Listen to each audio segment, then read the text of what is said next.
Texting while driving. You know you've seen it out there. Have you done it? Come on, tell the truth. Well, according to the National Highway Traffic Safety Administration, distracted driving claims more than 3,000 lives a year, and texting is the most alarming. Some experts believe that for people to stop a negative behavior like texting while driving, it has to become socially unacceptable. So, Erie commissioned a survey to find out if it is.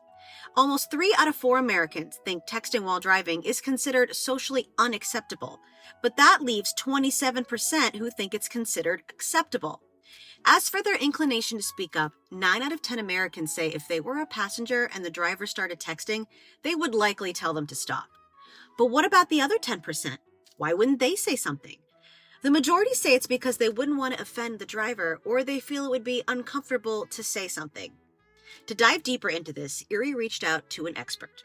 Hi, I'm Dr. Stan Kolek, visiting assistant professor of psychology at Allegheny College.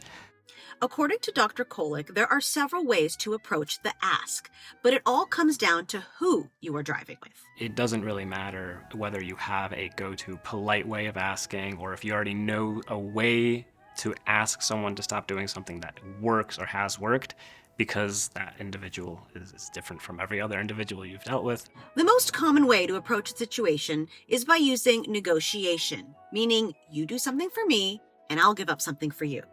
Dr. Kolek provides a few examples here.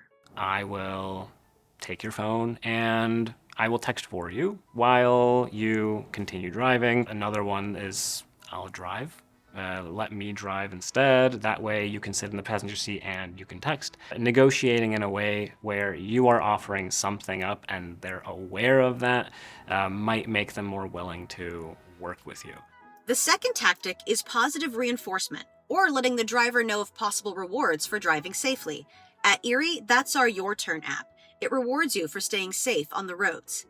That's probably a nice one to remind people of, especially if they don't know about it. Finally, and hopefully not the one you need to resort to, is providing negative consequences. Isolation within a group usually is the strongest negative consequence for someone on a team. So, I really don't want to be in a car with you when you're texting. It's probably good enough. Whichever tactic you find works for you, the important thing is to say something. According to our survey, 43% of the people who were told to stop texting and driving stopped doing it right then and there and never did it again. So be honest with your driver. Most people drive with individuals they know. And if you know someone and they're uncomfortable by what you're doing, you want to preserve that relationship. And if the way to preserve it is to not text, then you'll do it. To see our full survey results and more on how to be safe behind the wheel, check out our distracted driving page on erieinsurance.com.